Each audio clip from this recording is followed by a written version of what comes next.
ম্যাথে যে টপিকটা পড়বো সেটা হচ্ছে partnership, very important. Partnership Bangla হচ্ছে অংশীদারি কারবার। অংশীদারি কারবার গল্পটা কেমন? কোনো একটা বিজনেসে, কোনো একটা যদি বিজনেস হয়, সেই বিজনেসে ধরো দুজন ব্যক্তি পার্টনারে, দুজন তিনজন চারজন পাঁচজন পার্টনারে একটা বিজনেস স্টার্ট করবে।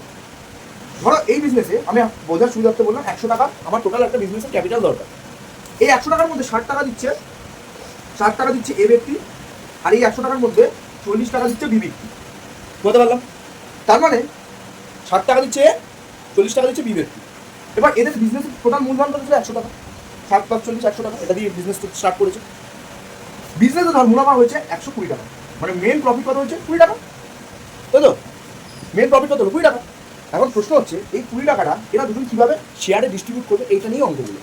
দেখো ডেফিনেটলি 60 টাকা দিচ্ছে, মানে বেশি টাকা কন্ট্রিবিউট করেছিল মূলধনে, তাহলে একে বেশি টাকা দেওয়া উচিত আর একে কম টাকা দেওয়া উচিত, তাই তো? লজিক তো তাই বলে, সাধারণ লজিক। তাই জন্য দেখো আমরা কী করি, এই দুটোর রেসপেক্টে এই দুটোর মূলধনের রেশিওটাকে বের করি। তাহলে মূলধনের রেশিও বের করলাম, তারপর ছোটো করলাম, অনুপাত সবাই আগের ক্লাসে পড়েছিলাম, ছোটো করলাম 6:4। তাহলে এটাকে লিখলে কত হয়?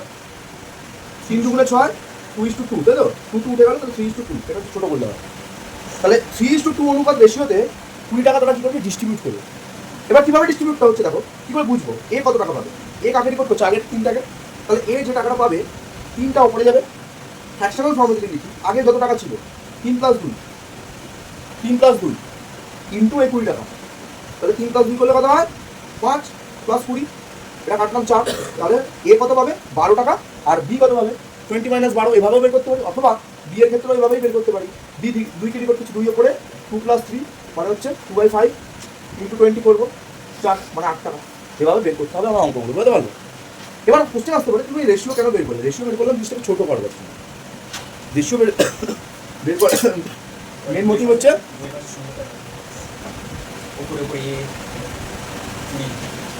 রেশিও বের করার মোটিভ হচ্ছে ছোটো করবার। রেশিও ছাড়াও তুমি করতে, এ কত টাকা ইনভেস্ট করেছে? 60 টাকা। 60 প্লাস এটা, 60 প্লাস এটা, প্রফিট হয়েছে কত টাকা? 20 টাকা। তাহলে 60/100, তাই তো? 60/100, 0 কাটলাম, 2 রয়েছে, 5 × 10, 6/5 এরকম টাইপের আসছে। হ্যাঁ কিন্তু 20 হবে, কিন্তু 20 হবে মানে? কিন্তু 20 হবে, 2 এবারে 2 লিখে চলে আসবে। কোথায় দিয়ে দিস? ওই তো যে একটু তো বই থাকে। ও আচ্ছা, 10 হ্যাঁ এটা কাটলাম, ঠিক ঠিক। তাহলে কত আসছে? 6 × 12, তাহলে দেখ 12 টাকা সেই এভাবেও পাচ্ছি। কিন্তু আমাদের সিলেবাস বা প্যাটার্ন অনুযায়ী আমরা কী করবো? মূলধনের অনুপাত বের করে অঙ্ক করতে পারি। এ শোনা আঁকছো চাটা দিয়ে, একটু দেখে নাও। সবসময় মূলধনের অনুপাত বের করতে হবে কোনো মানে নেই। ডাইরেক্টলি দুটোকে অ্যাড করলেও তুমি বের করতে পারো প্রফিট, সেক্ষেত্রেও তোমার 12 আসবে। রেশিও বের করে 12, রেশিও জিনিসটাকে ছোটো করে ক্যালকুলেশনের সুবিধা করতে পারো, বুঝতে পারলাম? এই হচ্ছে গল্প। পার্টনারশিপের প্রথম অঙ্কটা কী বলছে? আমি এবং আমার বন্ধু মালা দুটোরে যথাক্রমে একটা টাকা দিয়ে ইনভেস্ট করছি। আমি এবং আমার বন্ধু, আমি এবং মালা, এদের মূলধনের অনুপাতটা কি? আমি তো সব কিছু দিচ্ছি না, এদের মূলধনের অনুপাত কত? মূলধন কত বলে দিয়েছে? এই টাকাটা দিচ্ছি আমি, আর মালা দিচ্ছে কি? 2500 টাকা, তাই তো? এবার সবার আগে কী করবো? এই দুটো মূলধনের অনুপাত বের করবো। তাহলে মূলধনের অনুপাতটা যদি বের করি, আমার এবং মালার মূলধনের অনুপাত, আমার ও মালার মূলধনের অনুপাত কত হবে? এইটা 3:2500। দেখো 3টে 0 কমন, রিডিউস করে দিলাম, 15:25, 15 মানে কি? 3 × 5 = 15, মানে হচ্ছে 3:5 আসবে আমার রেশিও, হলো? এবার দেখো অঙ্কে বলেছে যে ব্যবসাটা যে শুরু করছে 1 বছরে প্রফিট হচ্ছে, ফর প্রফিট 1 ইয়ার, 1 বছরের প্রফিট কত হচ্ছে? 1 বছরে লাভ কত হচ্ছে? 16,800 টাকা, হলো?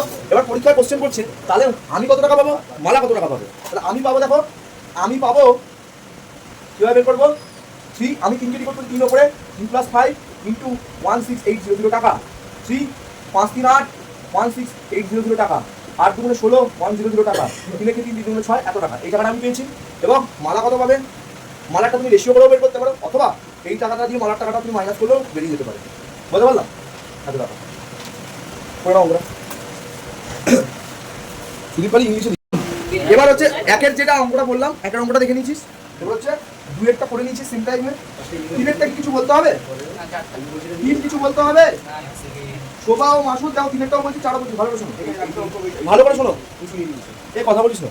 বলছে শোভা ও মাসুদ দুজনে কি করছে 25,000 টাকা কি করেছে, একটা গাড়ি কিনেছে, ভালো কথা। এবার বলছে এই গাড়িটি কিনে তারা গাড়িটাকে কি করছে, কিনছে, মানে সেটা গাড়িটার ক্রয় মূল্য, কিনেরটা বলছে কিন্তু ভালো করে বুঝো, ক্রয় মূল্য। তাহলে এটাকে যারা লিখবে কিভাবে লিখবে, শোভা ও মাসুদ যে গাড়িটি কিনেছে তার ক্রয় মূল্য এত, এবং গাড়িটাকে বিক্রয় করছে কত, তাহলে গাড়িটি বিক্রয় মূল্য, তাহলে সেন্টেন্স কিভাবে লিখবে, আমি যেভাবে লিখছি এবার পরীক্ষা লিখলে নাম্বার দেবো, তাহলে আমি যেগুলো বলছি সেগুলো লিখবে। তাহলে শোভা ও মাসুদ যে গাড়িটি কিনছে তার বিক্রয় মূল্য কত বলেছে, 262500 টাকা হলো।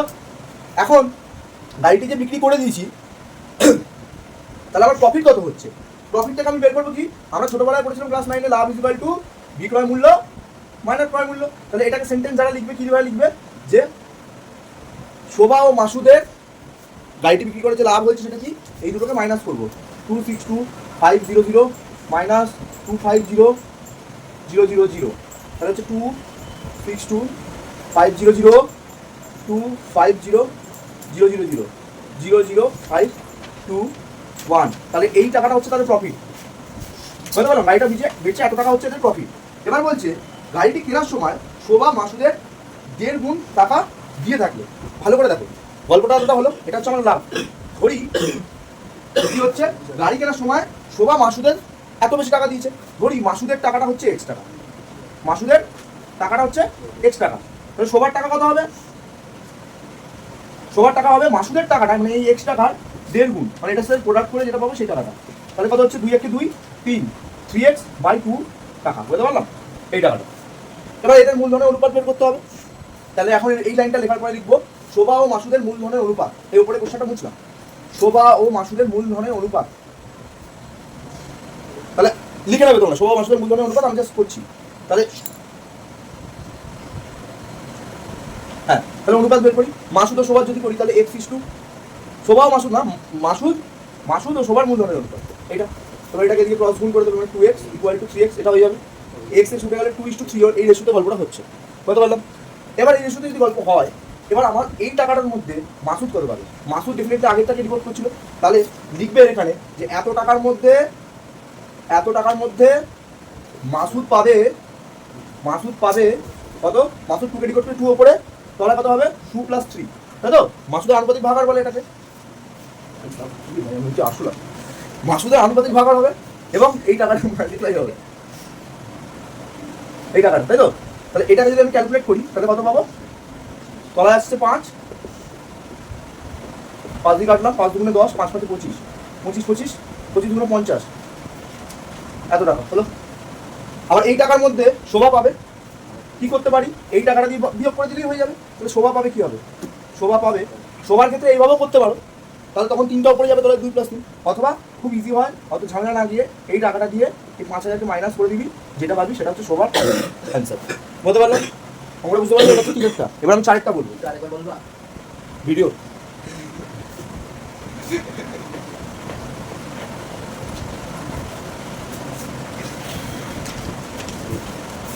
দেখো, চারের প্রবলেমটা বলছি,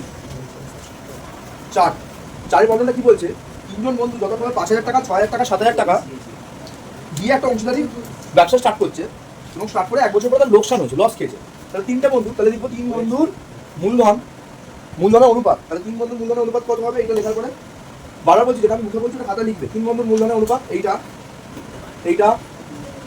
তাই তো, তাহলে 5:6:7, এবার 1 বছর পরে লোকসান হচ্ছে 1800 টাকা, তাহলে লিখবো প্রথম বন্ধু, মানে আগে লিখবো যে 1 বছর পর লোকসান হয়েছে 1800 টাকা, লোকসান হচ্ছে, তাহলে প্রথম বন্ধুর লোকসানের পরিমাণ কত হবে, তাহলে প্রথম বন্ধু কাকে রিপোর্ট করছে, দেখো 5কে, তলায় কত লিখবে, 5 + 6 + 7 × 1800, এটাই ক্যালকুলেট করবে। দ্বিতীয় বন্ধু লোকসানের পরিমাণ কত হবে, দ্বিতীয় বন্ধু 6 রিপোর্ট করছে, 6 উপরে 5 + 6 + 7 × 1800, এটাই ক্যালকুলেট করবে। তৃতীয় বন্ধু 7কে রিপোর্ট করবে, 5 + 6 + 7 × 1800, এটাই ক্যালকুলেট করলে তুমি প্রথম বন্ধুর লোকসান, দ্বিতীয় বন্ধুর লোকসান, তৃতীয় বন্ধুর লোকসানটা পেয়ে যাবে। সবাই ক্যালকুলেট করে আমাকে অ্যান্সারগুলো বলবে, আমি করবো। এটা কত হচ্ছে, 5 × 6 = 11, 11 আর 7 করলে হচ্ছে 18, তাহলে এটা প্রথমে বুঝতেই পারছি যে 5/18 × 1800, তাহলে কত হচ্ছে 500 টাকা, 500 টাকা হচ্ছে, আমি ঠিক করলাম। আর এটা কত হচ্ছে 600 টাকা। এই এখানে তলায় 18 হয়ে যাচ্ছে, 18 সাথে কাটলে 100, 600 টাকা। 7/18 ইন্টু এটা কাটলে কত হবে 100, এটা কত হবে 700 টাকা। এগুলো হবে অ্যান্সার। বের করলাম। এবার কি বলছে দেখ অঙ্কটাকে, এর পরে পার্টটা দেখ, আমরা মূলধন অনুপাত বের করার পরে বলছে 1 বছর পরে 1,4400 এই টাকাটা প্রফিট হচ্ছে, এই টাকাটা লাভ হচ্ছে। তাহলে এইটা করার পরে তোরা লিখবি যে 1 বছর পরে তাদের লাভ হয়েছে মোট 14,400 টাকা। এটাকে লিখবি। লেখার পরে বলছে এই 14,400 টাকার 2/3 অংশ তারা সমানভাবে ভাগ করলো। তারা সবাই নিয়েছে 2/3 করে, সবাই ইকুয়াল নিয়েছে। এবং বাকি যে অংশটা পড়ে আছে সেটা তারা কি করছে, তাদের মূলধনের অনুপাতে ডিস্ট্রিবিউট করছে। শব্দটা মানে বলতে তাহলে লিখবি যে 14,000 টাকার 2/3 অংশ, টাকার 2/3 অংশ কত হবে 1,4400 ইন্টু 2/3, এটা কাটলো 3/4 12, 3/4 ঠিক করে। আচ্ছা দাদা 1,4400 3 দিয়ে ডিভাইড করছি, 3/4 12। এবার দেখো এটাকে 3 দিয়ে ডিভাইড করছি, 3/4 12, 3/8 24 আর 2 0 তো ক্যারি হয়ে গেল। তাহলে এটা কাটলে হচ্ছে 4800 ইন্টু 2। তাহলে এটা প্রোডাক্ট করলে কত হচ্ছে 8 2 16, হাতে মানে 1 2 4 9600। এই টাকাটা এটা হচ্ছে 2/3 অংশ। এই টাকাটা কিন্তু তারা সবাই নেবে, বলতে পারলাম এত টাকা 2/3 অংশ ঠিক করবে। হ্যাঁ এরকম তো আসছে। এই টাকাটা কি করবো তারা সবাই তাদেরকে দিতে হবে, কিন্তু সবাই কিন্তু টাকা তো কম করে যাচ্ছে। দেখি কি বলছে এত টাকা 2/3 অংশ তারা সমান ভাবে। ও আচ্ছা এটাকে সমান 3 ভাগ করতে হবে। সরি আমি তাই ভাবছি এত টাকা তো ইনকামই হয়নি কি ভাই। যাই হোক এবার কি করবো, এত টাকা 2/3 অংশ তার মানে এই টাকাটা তারা সমান 3 ভাগে নেবে, 3 জনকেই দিতে হবে। তার মানে দেখ এবার বাকি টাকাটা আমাকে বের করতে হবে। এবার ভালো করে বাকি টাকা কি করে বের করবি, এই টাকাটা তো 2/3 অংশ চলে গেল। তাহলে বাকি টাকাটা হচ্ছে এরপরে লিখবে এতটা করার পরে বাকি টাকা ইকুয়াল টু কত হচ্ছে 1,4400 মাইনাস 9600। এইটা এটা কিন্তু মাইনাস করি কত পাবো 0 0, তবে 7 8 9 10 11 12 13 14, 14 হচ্ছে 8 পরে 9, তবে 10 11 10 4। এই টাকাটা পড়ে আছে তাই তো, এই দুটো অ্যাড করে দেখ, এটা আসছে তো, এটার সাথে এটা অ্যাড করে দেখ, এই টাকাটা পাচ্ছিস নাকি আসছে তো। তাহলে এই বাকি টাকাটা হয়েছে, তাহলে এই এত অবধি গল্পটা লিখলি। এইবার দেখ দীপু তাহলে কত টাকা পাচ্ছে, একটা বুঝে গেলে বাকিগুলো বুঝতে পারবে। দীপুর মূলধনের অনুপাতটা আমরা দেখ কত বের করলাম 5:4:7। তাহলে এর অনুপাত কত ছিল দেখ প্রথমে আমি 5:4:7। তাহলে দীপু কি করছে, দীপু কত টাকা পাচ্ছে এখন, দীপু এখন পাবে কত টাকা পাবে, এই যে টাকাটা আছে এই টাকাটা তো তারা সবাই নিচ্ছে, কিভাবে 3 ভাগ করে ইকুয়াল নিচ্ছে। প্লাস এই যে টাকাটা আছে এই টাকাটা কি করছে তারা 3 জন এই মূলধনের অনুপাতে নিচ্ছে। দীপুর মূলধন কাকে করতে হচ্ছে 5কে, তাহলে 5/5 প্লাস 4 প্লাস 7। তাহলে এটাকে 3 দিয়ে কাটলাম, 3 3 9 3 2 6 3200 টাকা দীপু এখান দিয়ে পাচ্ছে। আর 4800 ইন্টু 5 4 5 9 9 আর 7 হচ্ছে 16, 3 16 48 300 সরি 16 3 16 48। লজিকটা দেখো এই টাকাটা পড়ে আছে হলো। এবার সরি এইখানে দেখাচ্ছিলাম এইটা আমরা কাটলাম 3 দিয়ে যাচ্ছে, তাহলে কত হচ্ছে 3200 আর 3 5 15 1500। এই দুটোকে অ্যাড করলে এখন কত হচ্ছে 0 0 5 2 7 4। তাহলে দীপু পাচ্ছে কত এত টাকা। সেম দেখো দীপুর পরে যে আছে কি, দীপুর পরে আছে সম্ভবত রাবেয়ার ক্ষেত্রে কি হবে, এই গল্পটা সেম হবে, বাকি 4 উপরে যাবে, এই পার্টটা নিচে যাবে। তাহলে 16 দিয়ে কাটতে 3 পাবে, 3 4 12, তাহলে এটার সাথে 1200 যোগ করতে হবে, এরকম করে বাকি 3টাকে বের করতে হবে, পারা যাবে।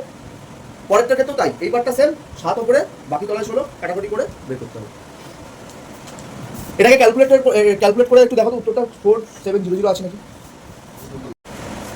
পার্টনারশিপের মোটামুটি এই 5 অবধি বললাম, 6টা বলবার হিন্ট দিচ্ছি, শুনে একটু করবার চেষ্টা করবো, করতে পারলে ভালো হলে করে দেবো। 3 বন্ধুর মূলধনের অনুপাত বলে দিয়েছে এবং ব্যাংক থেকে কিছু টাকা ধার করে একটা ব্যবসা শুরু করলো। বছর শেষে তারা দেখলো তাদের 13,400 টাকা কি হচ্ছে লাভ হচ্ছে। সেই লাভ থেকে ব্যাংকের কিস্তি 5,000 টাকা শোধ দেওয়ার পর বাকি টাকা তারা মূলধনের অনুপাতে ভাগ করে নেয় এবং লভ্যাংশ কত হবে আমাকে দেখতে হবে। তাহলে সবার আগে 3টে বন্ধু কি করবে, মূলধনের অনুপাতটা বের করে ফেলবে, মূলধনের অনুপাত বের করে তাকে ছোট করবে, করার পরে যদি বছর শেষে এত টাকা লাভ হলো সেই লাভ থেকে তারা ব্যাংকের কিস্তি পাবো 5,000 টাকা শোধ দেওয়ার পরে বাকি টাকা, মানে কি করবে 13,400 মাইনাস 13 মানে ব্যাংকের কিস্তিটা কি করবে বাদ দিয়ে দিবে, ওইটা মানে 13,400 টাকা যেটা বলছে এই টাকাটা প্রফিট হচ্ছে এবং ব্যাংকের কিস্তিটা বাদ দিলে কত হচ্ছে 5,000 টাকা। এইটা মাইনাস করে একটা ভ্যালু পাবি, সেই ভ্যালুটাকে কি করবি যেটা বেরাবে সেইটা দেওয়ার পরে বাকি টাকা তারা মূলধনের অনুপাতে ভাগ করে নিল। তাহলে এটার পরের পরে যে টাকাটা পাবি সেই টাকা তাদের রেশিও রেসপেক্টে বের করে গুণ করতে হবে। করবি 6 অবধি করবি, পরের দিন আমরা 6 পর থেকে করবি, 6টা সবাই করে আনবি। আচ্ছা একটা যাবো সবাই পরে সবার খাতায় যেন আমি পরের দিন অঙ্কগুলো দেখি, যেগুলো আমি মুখে বলেছি ওগুলো যেন খাতায় লেখা থাকে। আমি জাস্ট ক্যালকুলেশন কোশ্চেনটা করে দিচ্ছি, কারণ এত ছোট বোর্ডে তো বড় জিনিস করা সম্ভব না, এত বড় বড় অঙ্ক, সেই কারণে বললাম।